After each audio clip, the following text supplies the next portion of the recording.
The Buddhist path, awakening with 108 Dhamma, similes, 57 what's wrong and what's right. We've seen that this bowl, no matter where you put it, will someday have to break. This plate, no matter where you put it, will someday have to break. But we have to teach our children to wash these things so that they are clean and put them away safely. We have to teach children in line with these conventions so that we can use the bowl for a long time. This is a sign that we understand the Dhamma and are practicing the Dhamma. If you see that the bowl is going to break, and tell your children don't worry about it. When you've finished eating out of it, you don't have to wash it. If you drop it, it doesn't matter. It's not really ours. Toss it anywhere you want, for it's ready to break. If you speak in this way, you're simply too stupid. If we understand conventions, then when we fall sick, we look for medicine to take. When we feel hot, we take a bath. When we feel cold, we find something to keep the body warm. When we're hungry, we find rice to eat. We know that even though we eat rice, the body's still going to die. But at the moment, it hasn't reached its time to die. Like this bowl, it hasn't yet broken, so we take care of it, so that we can benefit from it while we can. 58. Feeding through the mouth.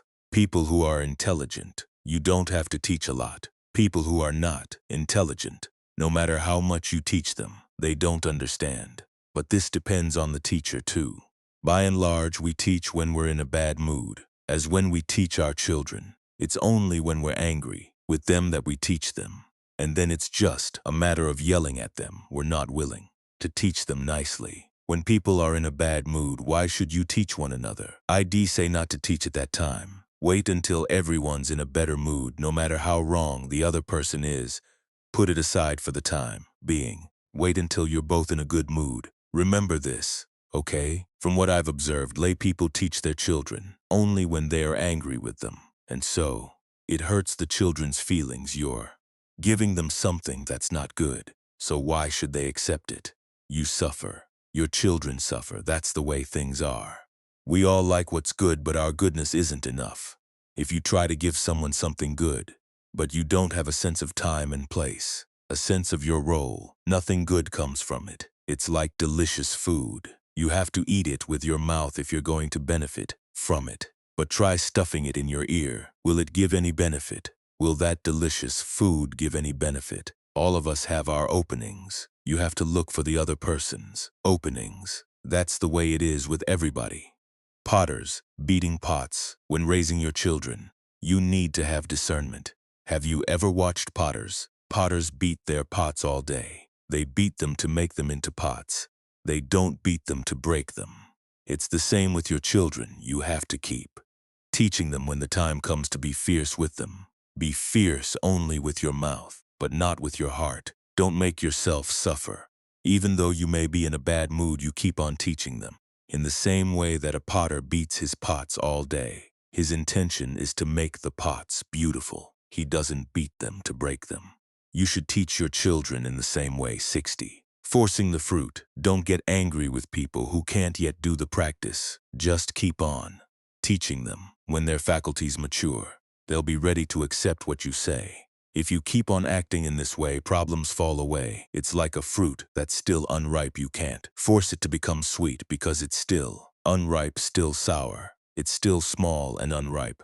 You can't force it to become large and sweet. Just let it be. When it matures, it grows large on its own, sweet on its own, ripe on its own. If you can think in this way, you can be at your ease.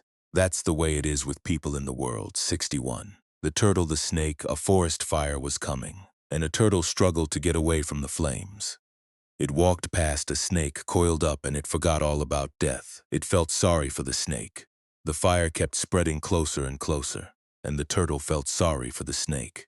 Why? Because it didn't have any legs. So how was it going to get away? The turtle was so afraid that the fire would burn the snake that it turned around to help the snake. The snake didn't do anything. As the fire got closer and closer, the snake uncoiled itself and slithered away. The turtle was stuck right there. It couldn't walk fast enough to get away from the fire, so it was burned to death. This is a comparison. It was all because of the stupidity of the turtle, because it thought that only if you had legs could you move. Anyone without legs couldn't move. When it came across the snake, it saw that the snake didn't have any legs. It misunderstood. and thought that the fire would burn it to death. It was afraid the snake would die, but instead it died. Even though it had legs, it couldn't run.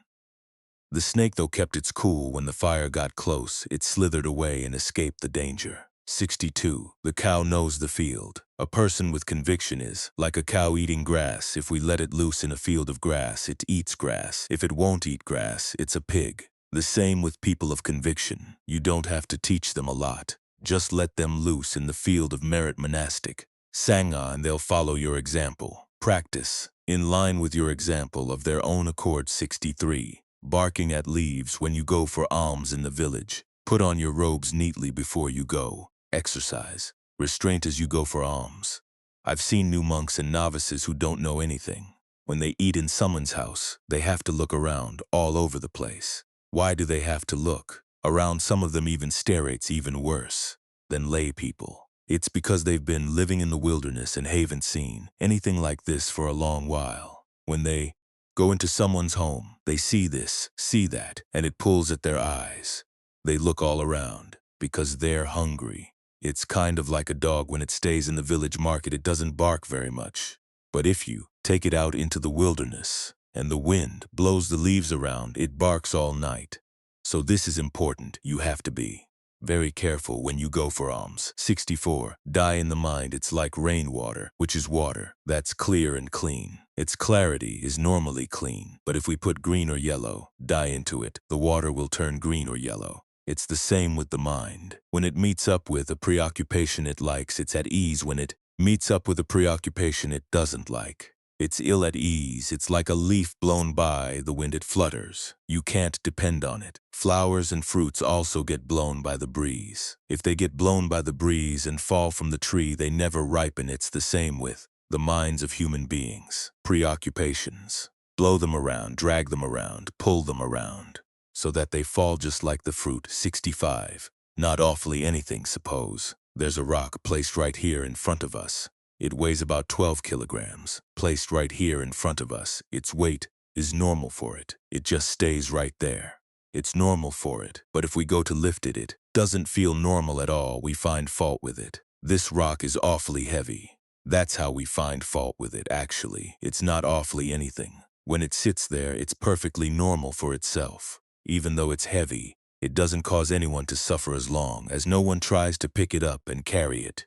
It's the same with our preoccupations. When preoccupations come passing in then, as long as we don't pick them up to carry themas, long as we let them go and put them down, there's no heaviness. If you had no attachment to things, it would be like not carrying this rock around. Even though the rock would have its weight, you wouldn't be weighed down because you're not carrying it.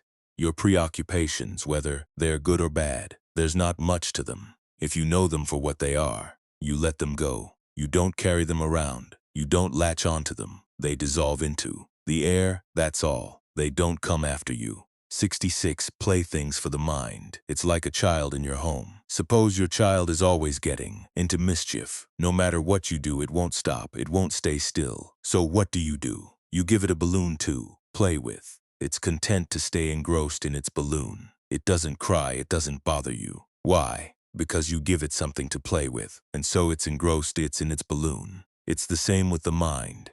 When it's in a turmoil, jumping all around, give it a meditation topic to play with. What kind of topic?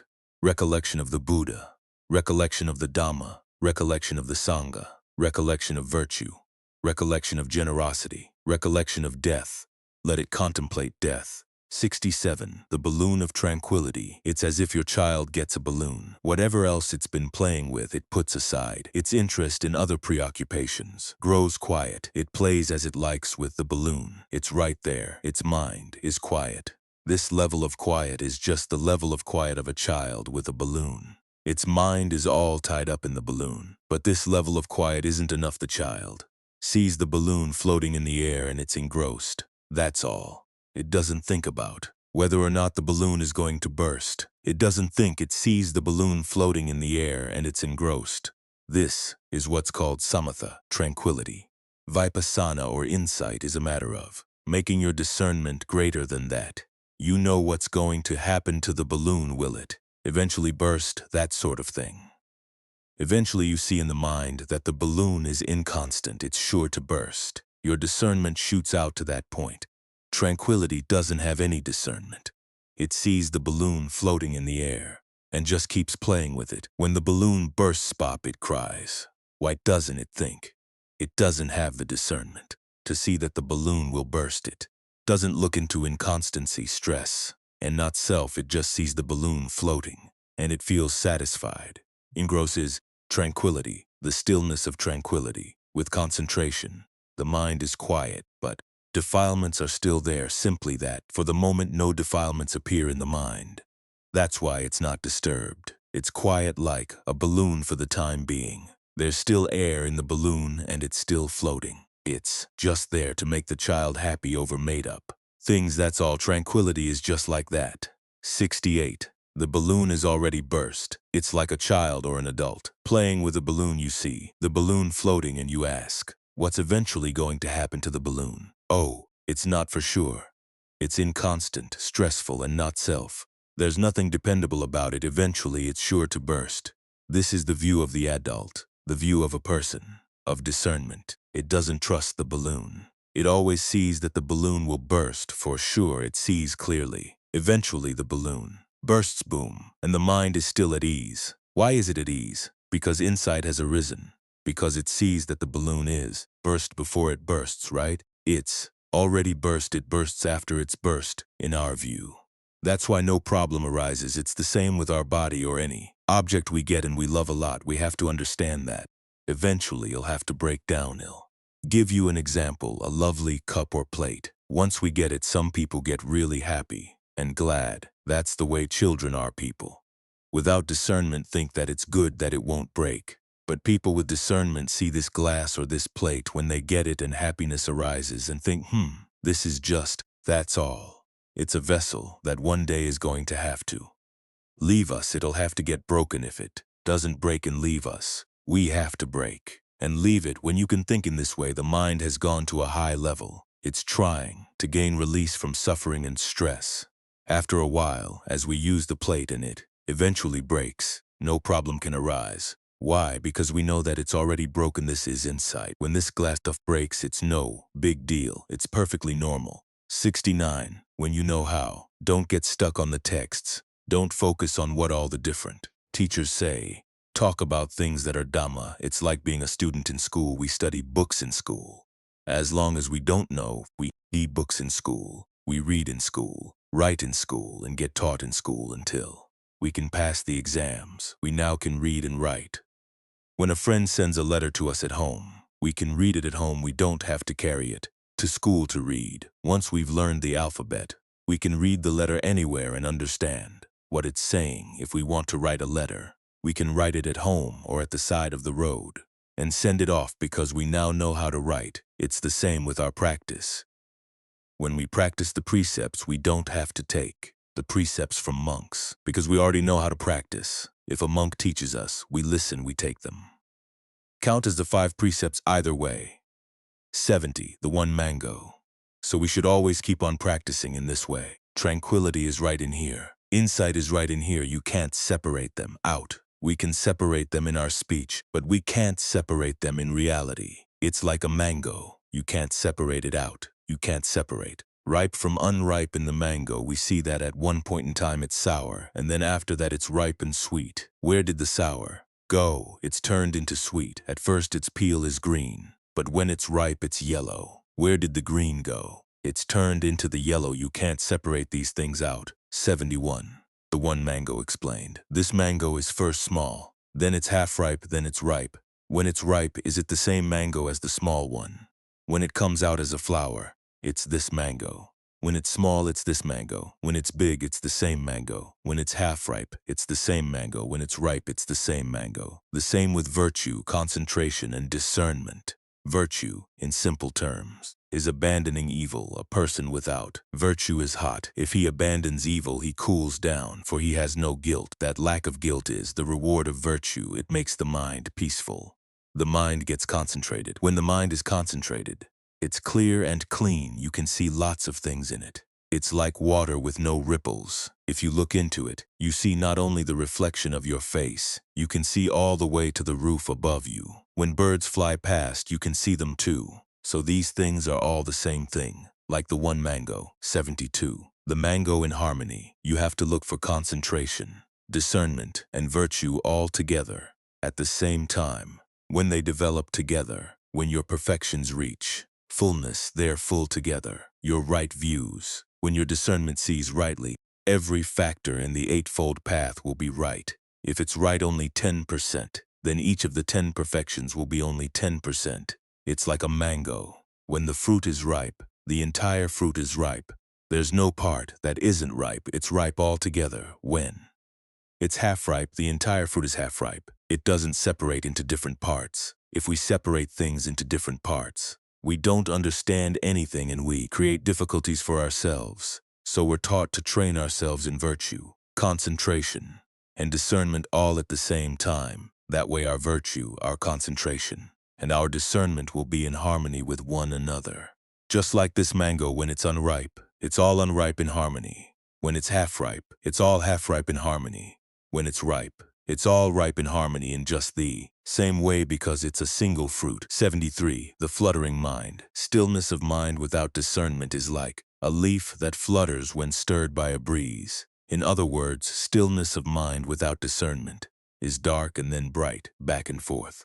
It's like a person who eats meat and gets a piece stuck in his teeth. When he pries it out, he feels better. When he's hungry, he eats some more and gets another piece stuck in his teeth. It hurts again. When he pries it out, he feels better again. 74. The snake under the cloth. Mental stillness on its own has other things mixed in with it. It's still. Because there are things mixed in with it, but it's not aware of them. That's why it's still. Suppose that this foot-wiping cloth that my feet are on has a poisonous snake living under it. I can put my feet here without any fear, because I don't see the snake, but actually, there's a poisonous snake right here. I have no idea, so I can relax with no fear of anything. Fact that I don't feel any fear is because I don't know that there's a poisonous snake right here. This is samatha, tranquility. Who cares if there are defilements there? I feel peaceful right now. This is called stillness of mind. Without the defilements being still, it's called samatha. We train the mind to be still so that in the next step the defilements will be still. That's an affair of discernment. 75. Healing the wound. Tranquility is stillness that lasts only for a little while. The stillness is the foundation for insight. Insight is seeing clearly, understanding more clearly than you did before. Insight is not simply still. The stillness of tranquility is like running away from noises to a wilderness where there's no noise. If you have lots of children, you run away to a wilderness where there are no children. When you don't see your children or don't hear any noise, you find stillness. But that kind of stillness is like having a wound, stitching it up and covering it up with a bandage until it looks like it's healed. But actually there's still an infection inside. When the infection flares up, you cut it open, stitch it up again, put medicine in it, and the wound heals. Over, but there's still infection inside. It's not really healed. That's tranquility. With insight, you have to remove all the infected tissue so that it can heal from the inside. Don't stitch it up. Wait until it's free from infection, and then close it off. Shoot it full of medicine so that it heals from the inside to the out. When the outside is healed, that's it. The inside is already good, so it won't get infected again. That's insight meditation. 76. The stillness of insight. When the mind reaches that level of stillness, it's not enough the stillness of tranquility. You have to make it still through insight. You have to give rise to discernment. With the stillness of tranquility, it's like not being able to be still in a hot place. You have to go to the seaside to be still. When you go back to where it's hot, you're not still anymore. The preoccupations of tranquility are only on this level of stillness. But with the preoccupations of insight, then when it's hot in the mountains, you can stay there comfortably. When you go down to the seaside, you can stay there comfortably. You can focus on knowing these things, and the mind doesn't run. It knows pleasure, it knows pain. That's how we know when we practice. 77. Rocks in the way. We're walking along a road that goes straight ahead. It doesn't matter how many kilometers it goes, we just keep walking straight ahead. When we find a log or a rock obstructing our way, we pick it up and throw it off to the side of the road. We're trying to make the mind quiet and still. The preoccupations that arise by way of the eyes, ears, nose, tongue, and body all come together here at the mind. When the mind gets involved with these things, it's like a rock obstructing our way. It interferes with our walking, so we pick it up and throw it off to the side. The preoccupation arising at that moment we see as inconstant, stressful, and not self. We throw it off to the side. Don't hold on to anything at all. Let it go, and keep on walking. If love comes, we let it go. If hatred comes, we let it go. That's all. 78. Killing your meditation. When standing, walking, sitting, and lying down, keep your mindfulness continuous at all times. This is called practicing meditation kamathana correctly. The reason why our mindfulness isn't continuous is because we don't do it. Doing it isn't something the body does. The mind is what does it. If we do our mindfulness so that it's continuous, so that we're constantly aware, it's like drops of water that flow continuously, so that they become a continuous stream of water.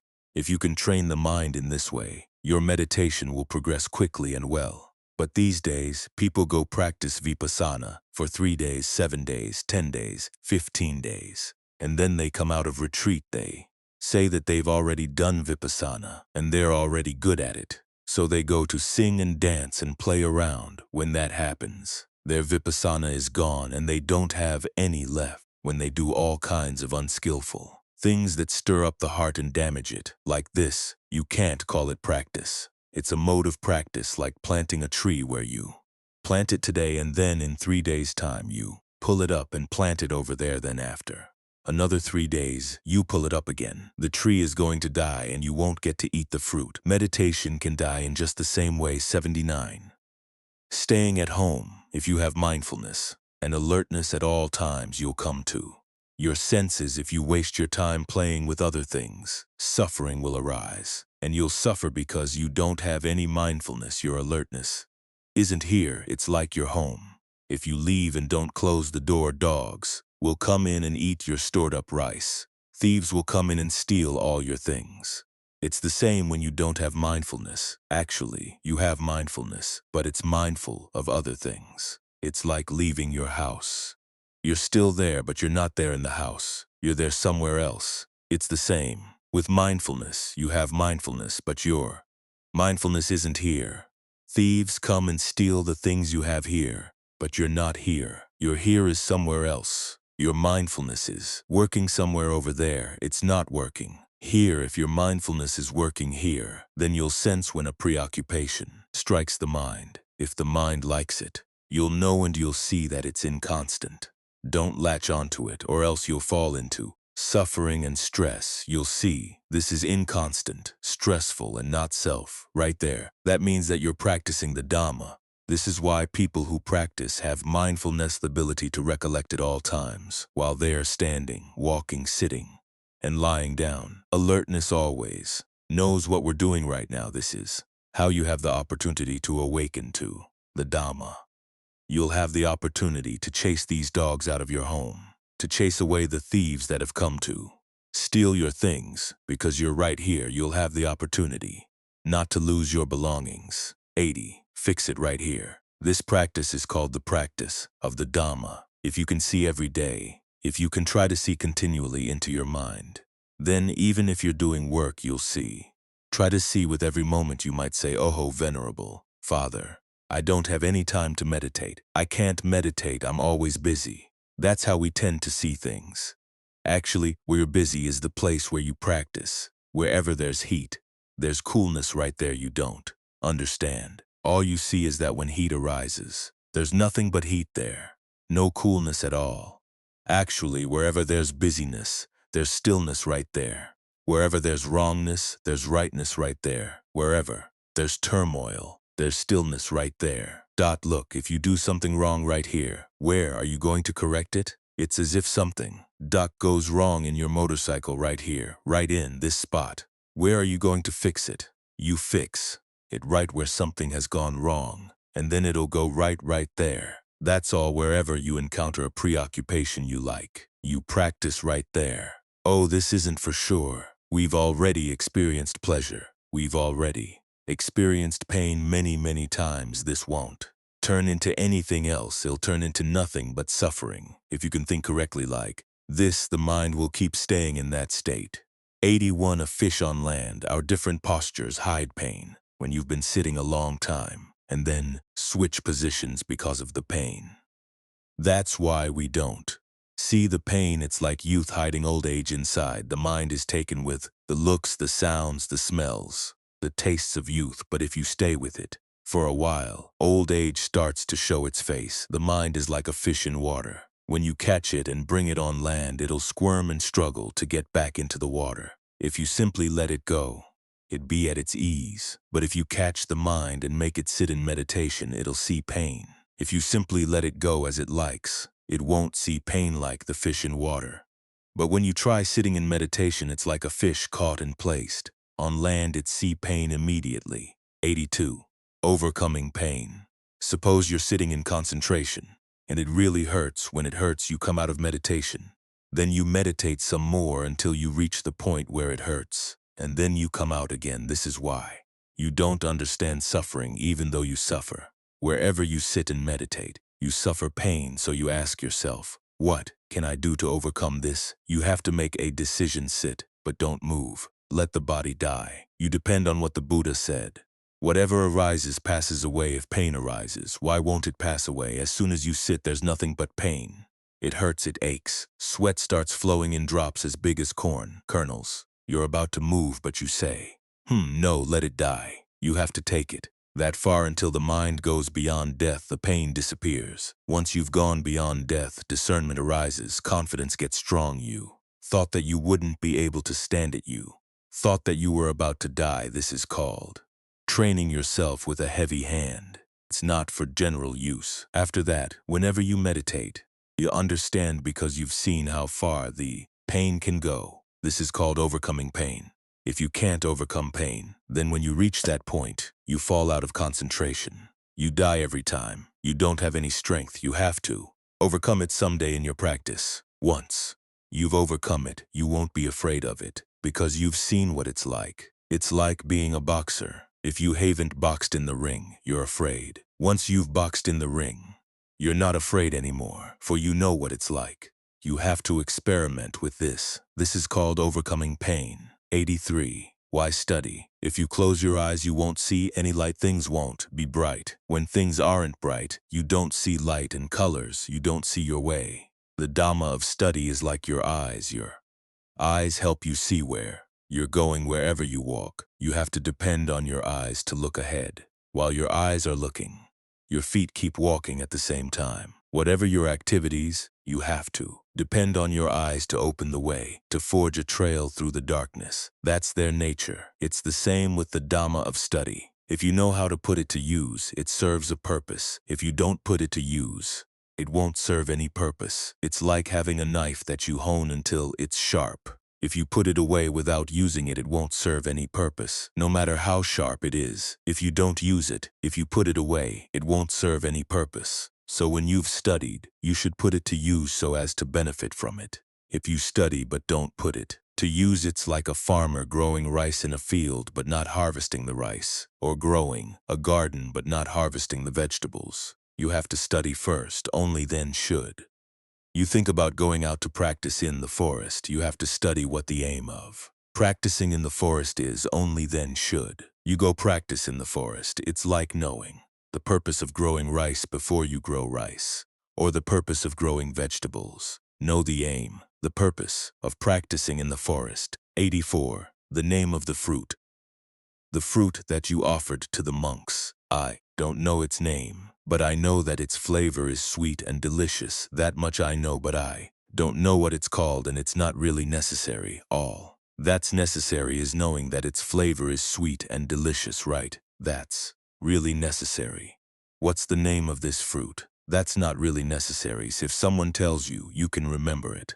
But if you don't know the name, you can let the matter go. After all, knowing the name doesn't increase the sweetness or make the fruit more sour. The knowledge that comes from the practice. We practice so that well know. It's knowledge that knows all the way in. Once you know all the way in, you let go. The knowledge that comes from the practice. once it knows all the way in. Lets go the knowledge that comes from studying. Doesn't let go, you know. It fills us up until we're stuffed tight. It ties us down even more. 85. Counting the rootlets. Some people have to keep thinking. What is the mind? What is the heart? All kinds of things. Keeping at it. Back and forth until they go crazy. They don't understand anything. You don't have to think that far. Just simply ask yourself, what do you have in yourself there? Are physical phenomena and mental phenomena, or there's a body and there's a mind, that's enough. Some people ask, I've heard that the Buddha knew everything. Well, if he knew everything, they practice the Dhamma and start arguing. How many roots does a tree have? The Buddha answers that it has taproots and rootlets. But how many rootlets does it have? That shows they're crazy, right? They want an answer about the rootlets. How many rootlets are there? How many taproots are there? Why do they ask? Well, the Buddha knew everything, didn't he? He'd have to know all the way to the rootlets. Who would be crazy enough to count them? Do you think the Buddha would be stupid like that? He'd say that there are rootlets and taproots, and that would be enough. It's like cutting our way through the forest. If we felt we had to cut down every tree, all the big trees and all the small trees, we'd be getting out of hand. Would we have to uproot them all in order to get through the forest? We'd cut back just the ones needed to open our way. That's enough. 86. Mr. A, the letter A. When we speak about the Dhamma, it's all a matter of strategy. For understanding what's right there, it's matter of suppositions. A strategy. The genuine Dhamma exists, but it's something you can't see. We have to bring in other things so that we contemplate. It's like a teacher teaching her students. Suppose Mr. A has this much money. Mr. A isn't there in the room. So what do? You write down the letter A with a piece of chalk, and you suppose that it's Mr. A. Is it Mr. A? It is as a supposition, but this Mr. A can't run. You can take the letter A and suppose that it's Mr. A and that he has this or that much money. It's Mr. A on the level of supposition, but you can't get this Mr. A to run anywhere, for it's just the letter A. It's a letter A that we can use. It's a strategy. You have to understand that the actual Mr. A isn't there, so you have to write the letter A to serve your purpose. 87. What's that with the Dhamma? It's not the case that you'll awaken because someone else tells you about it. You already know that you can't get serious about asking whether this is that or that is this. These things are really personal. We talk just enough for you to contemplate. It's like a child who has never seen anything. He comes out to the countryside and sees a chicken. Daddy, what's that over there? He sees a duck. Daddy, what's that? He sees a pig. Daddy, what's that over there? The father gets tired of answering. The more he answers, the more the child keeps asking, because it's never seen these things. After a while, the father simply says, If you keep playing along with the child's every question, you die of fatigue. The child doesn't get fatigued, whatever it sees. What's that? What's this? It never comes to an end. Finally, the father says, when you grow bigger, you'll know for yourself.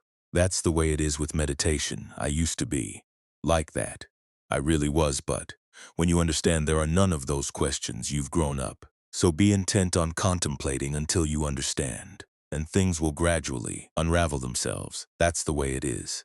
Keep watch over yourself as much as you can.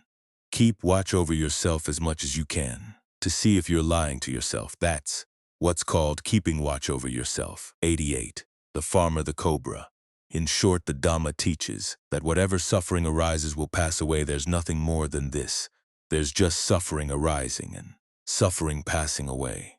That's all there is, which is why we suffer, why we're in a turmoil, in this cycle of wandering. And why are we in a turmoil? Because we don't know this truth as it actually is. When you don't recognize suffering, you feed it, thinking that it'll be pleasure, but eventually it bites you because it's suffering. It's like the story of the farmer and the cobra. The cobra lies stiff in the cold and the farmer feels pity for it. He thinks, I have enough kindness to help this animal find some comfort.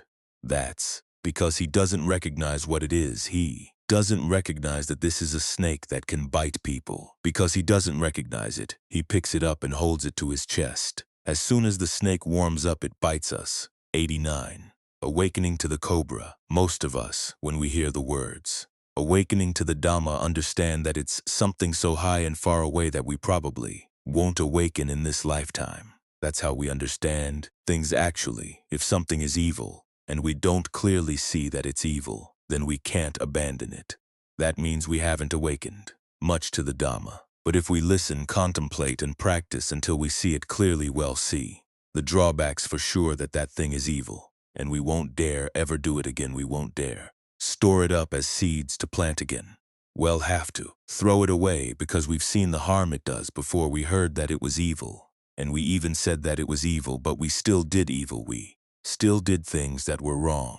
That was when we hadn't yet awakened to the Dhamma. When someone awakens to the Dhamma, it's like seeing a cobra, a poisonous snake slithering past. We know that this snake is poisonous and its poison is dangerous. If it bites anyone, that person will die or suffer horribly. If we see a cobra or a banded crate, we know that its poison is fierce. Anyone it bites will have to die. If he doesn't die, hell be close to death. This means that we know the snake for what it actually is. We don't dare catch hold of it, no matter who tells us to catch it. We wouldn't dare. This is called awakening to the Dhamma, awakening to the cobra, to the banded crate.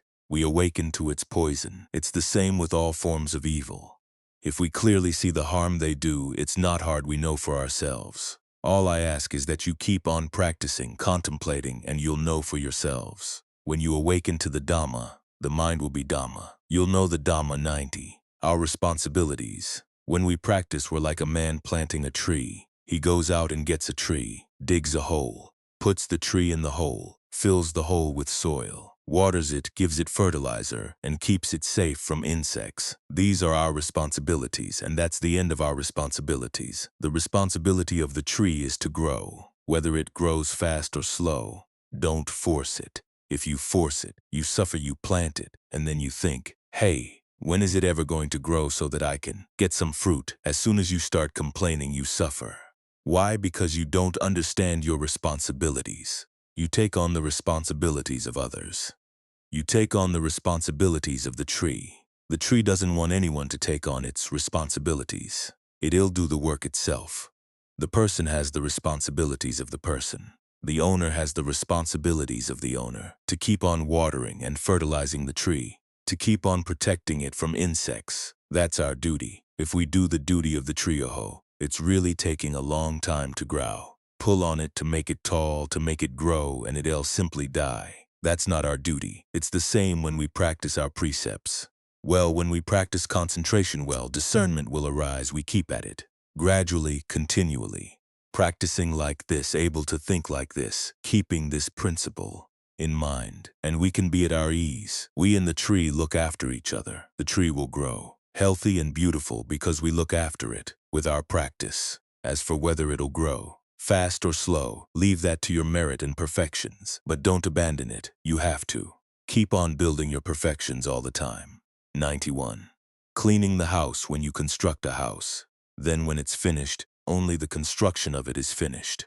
Right.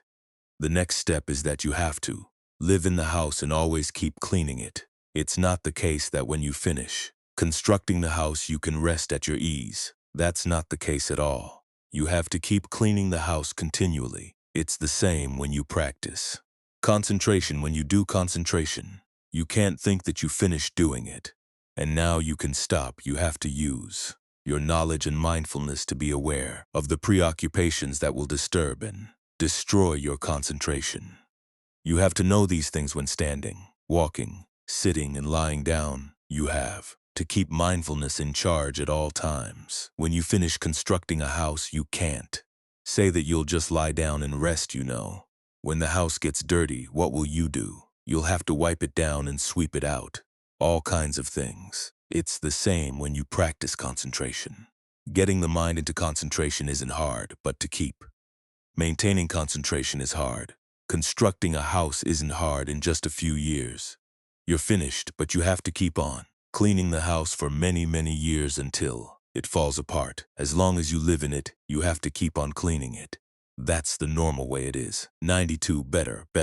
When discernment arises, you can abandon your defilements. As your discernment grows, your behavior will change. You'll abandon your old ways. It's like going into the forest to look for fruit. At first you find some fruit that's not especially good, but even though it's sour, you take it. You carry it in your basket until you find fruits that are better than that.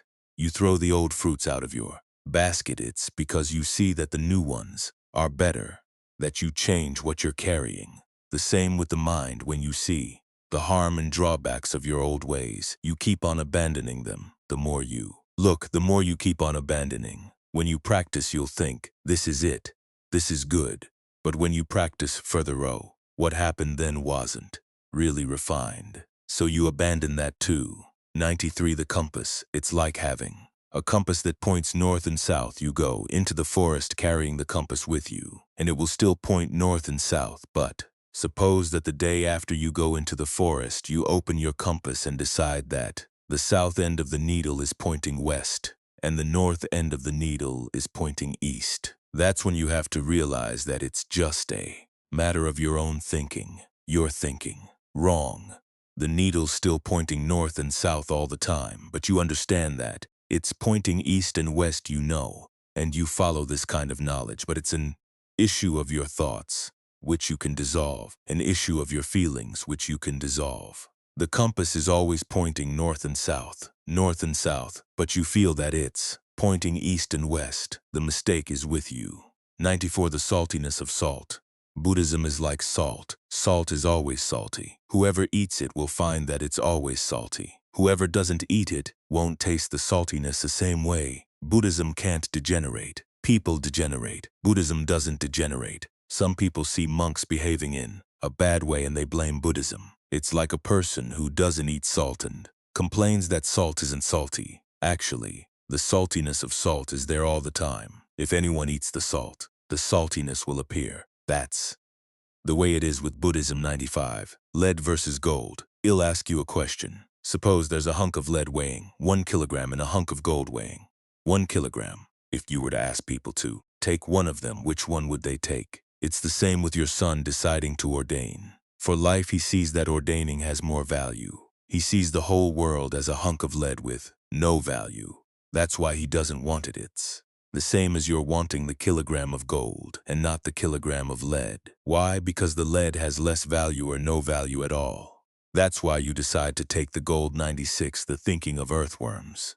These days, Thai people are ordaining less and less. I don't know why. Whether it's because of their work or because the world is developing, I don't know. In the past, people would ordain for at least 4 years, 5 years, but now there are people ordaining for 7 days, 15 days. There are even people who ordain in the morning and disrobe in the evening.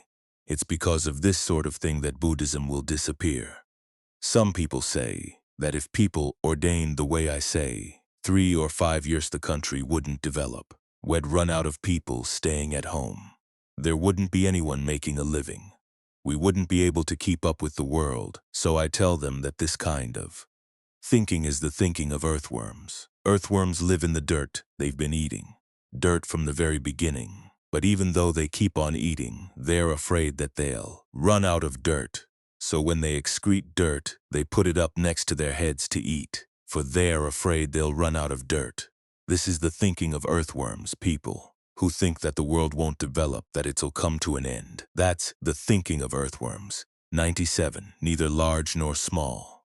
This bell here, do you think it's large or small? A layman answers, small. Sir, small, eh? It's not large? Is that how you see it?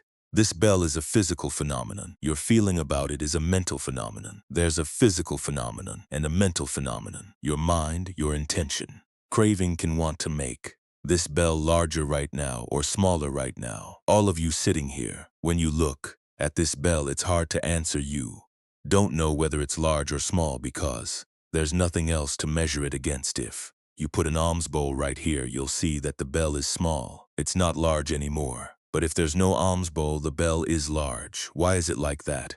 Everyone who says the bell is small wants it to be larger than this, and so the bell gets smaller. But actually, if the bell stands here by itself, it's not large and it's not small. It's just as much as it is. What makes it large or small, if not craving? The desire for it to be smaller or larger. The bell itself is neither large nor small. It's just the way it is. 98. Why? When we understand that the movements of the mind have to be the way they are on their own, that's the way they are. They don't why anyone at all. The problem is that we latch on to things. It's like water. Flowing, it flows along in its waterway. If you latch onto it, asking why it flows, you give rise to suffering. If you understand that it flows in line with its own affairs, there's no suffering. 99. Grabbing hold of a dog. Even when you see that something is true, you can't grab hold of it. It's like a dog. Try grabbing hold of a dog's leg without letting go and it will turn around and bite you, or a snake. Try grabbing hold of its tail.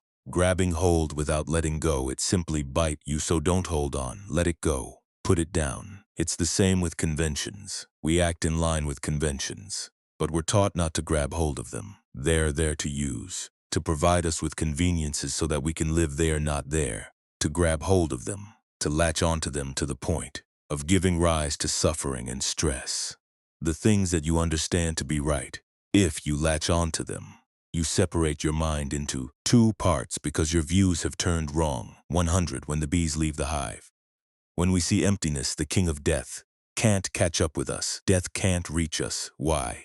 Because there's no us. There are just piles of form, piles of feelings, piles of perceptions, piles of fabrications, piles of consciousness.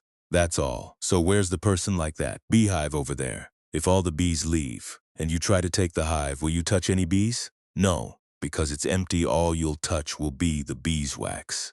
You don't know where the bees went because they don't live there anymore. That's how the Buddha taught.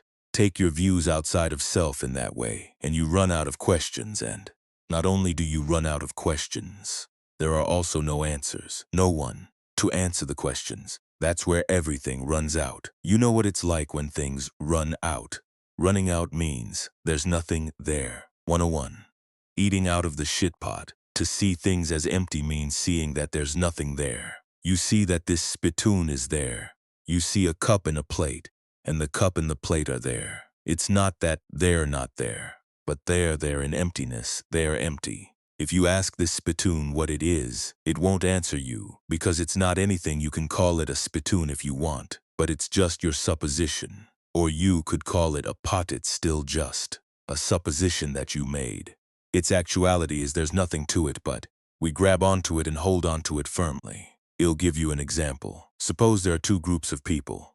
One group intelligent, the other group stupid. They go to buy things in the market. The stupid group doesn't know anything, so they buy a shit pot and use it to fix rice because they don't know anything at all. The intelligent people see that and they get disgusted. How can they use a shit pot as a rice pot? It's disgusting. Why do they find it disgusting? The shit pot is still new, it's never been used. So it's like an ordinary pot, it's still clean. So why are they disgusted by it? Because they hold on to the idea that it's a shit pot, that's all. Actually, it's just an ordinary pot. They suffer and get disgusted because they cling to their ideas about it. So with these two groups of people, which one is really intelligent, which one is really stupid? The pot is just an object, an ordinary pot that we suppose to be a shit pot. So people get disgusted by it. If you put curry in it, they get disgusted. Put rice in it, and they get disgusted because of their wrong views, stuck on suppositions. 102. The parts of a knife. This knife placed here, it has the edge of its blade, it has the back of its blade, it has its handle, all of its parts. When you lift it up, can you lift just the edge of the blade? Can you pick up just the back of the blade? Just the handle? The handle is the handle of the knife. The back of the blade is the back of the knife's blade. The edge of the blade is the edge of the knife's blade. When you pick up the knife, you also pick up its handle, the back of its blade, and the edge of its blade. Could it split off just the edge of its blade for you? This is an example. When you try to take just what's good, what's bad comes along with it. You want just what's good and to throw away what's bad. You don't learn about what's neither good nor bad. When that's the case, you won't come to the end of things. When you take what's good, what's bad comes along with it. They keep coming together. If you want pleasure, pain comes along with it. They're connected. 103. Knowing in between. It's like going up on the roof or coming down to the floor. When someone climbs up there, he gets on the roof. When he comes down to the floor. If he climbs up to the roof again and falls down, he falls down to the same floor. That's all that most people know. No one knows being in between because there's nothing to measure it. When they say that in between, there's no state of becoming. We can't point it out. We can't point it out. because there's nothing to mark it. The questions we have to answer are the questions of the practice. Students, for the most part, want to know what merit looks like, what evil looks like, how many leaves there are on a tree, how many roots. If you want to know that sort of thing, the Buddha would probably say, "You're stupid, because all you really need to know is a leaf. Every leaf on a rubber tree is just the same with the roots. All you need to see is a single root. It's the same with knowing people. If you really know yourself, that's enough. You know every person in the world." 104. When the cabinet is done, I want us all to have endurance enduring until there's no more endurance. In other words, as soon as you see the truth, you let go. When you let go, you see peace arising. When peace arises, you don't have to practice because you've finished practicing. It's like a cabinet. Before, it was a tree, but there was a problem that required making a cabinet. The tree was cut and shaped because there was still a reason to make the cabinet. Once the cabinet is finished and we've coated it with shellac and put it on display, that's the end of having to do anything. It ends right there in the cabinet. Before, this cabinet was a tree. Now, it's beautiful cabinet. We can say that what once wasn't beautiful has turned into something beautiful. It's the same with all of us. All of us have been run-of-the-mill people. And not just Yusuf. And the Buddha was just the same. He started out ignorant.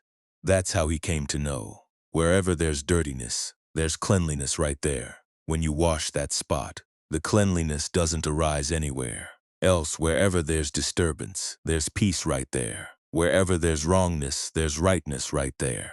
They're together, both of them, right there. Wherever there's greed, aversion, and delusion, there's lack of greed, lack of aversion, lack of delusion right there. 105. Our own affair. Eventually, the teachings run out. When you know causes, you let go of causes. When you know results, you let go of results. So, where will you stay? Above causes and beyond results. Above birth and beyond death. That's where you stay. You stay where everything is ended and runs out. The mind is at peace. Away from causes and results, at peace. Away from birth and death, at peace. Away from pleasure and pain, it stays in peace like that.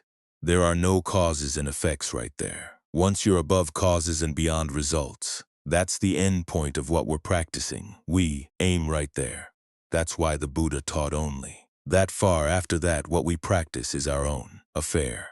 Where we continue to go is our own affair. He taught only this far. He has a boat and an oar, and he gives it to us, both the boat and the oar. If we paddle with it, the boat will go forward. The boat stays where it is. It's our own affair. 106. In the cage. Whether we're happy or sad, feel pleasure or pain, cry or sing, as long as we're in this world, these things happen in a cage. We don't escape from the cage. Even if we're wealthy, we're in a cage. If we're poor, we're in a cage. If we cry, we're in a cage. If we dance, we're dancing in a cage. Which cage? The cage of birth, aging, illness, and death. It's like a mourning dove we keep in our home. We simply listen to its song and we praise it. How pretty the sound of my dove. My dove has a low voice. My dove has a high voice, that sort of thing. We never ask the dove if it's enjoying itself or not. We give it rice to eat and water to drink, but everything is in the cage. And yet we think that the dove is satisfied. Have we ever stopped to think, if someone gave us rice and water and put us in a cage, would we be happy? In the same way, we're caged in this world. This is mine, I have this, I have that, all kinds of things. But we don't understand our own condition. Actually, we're gathering stress and suffering into ourselves because we don't look deeply into ourselves. In the same way that we don't look deeply into the dove, it looks like it's living comfortably. It can drink water and eat food, and we think that it's happy. The same with us. Even though we live in extreme pleasure and comfort, once we're born, well then have to grow old. When we're old, well then have to grow sick. When we're sick, well then have to die. This is suffering. This is the way we suffer. 107. Filling the glass. The way that people think once they are born is that having been born they don't want to die. Is that the right way to think? Take this glass here. If we pour water into it and yet don't want it to be full, if we keep on pouring water into it and yet don't want to be full, can we get what we want? It's the same with people once they are born. Once they are born, they don't want to die. Is that kind of thinking right? If things could really be that way, with everybody born and not having to die, would suffer even more than we do now. If nobody born into this world ever died, we'd all be eating one another's shit. Where could we go to get away? It's like the water in this glass. Can you keep on pouring it in without wanting the glass to be full? That's the way it is with the world. Get things you can't want not to die. That's the way it has to be. 108. Mindfulness of death. If you were to break the law and in 7 days they were going to execute you, how would you feel? If you were sentenced to death and in 7 days they were going to execute you, what would you do? I want you to reflect on this as you are. You're already sentenced to be executed. Simply that you don't know how many days you got left. It might even be less than 7. Do you have a sense of this? You're already sentenced to death. They're going to have to execute you. But if you don't know, you don't feel anything. But if you were to break the law and the authorities were to catch you and execute you in 7 days, so you'd really suffer. This is mindfulness of death. Death is going to execute you in just a day or two. When you're not aware of this, you relax. You have to think in this way so that you give rise to the conviction needed to practice the Dhamma. That's why the Buddha has you practice mindfulness of death at all times. Normally, when you think of death, it scares you, so you don't want to think about it. And when that's the case, how can you not be stupid? You've already fallen into that condition, but you have no sense of yourself, so you relax. But if you come to your senses and contemplate mindfulness of death at all times, you'll hurry up and make the effort to escape from danger. How can you just sit there if you were to break the law and in 7 days they were planning to execute you? Could you simply take it easy? You'd have to hurry up and find a way out.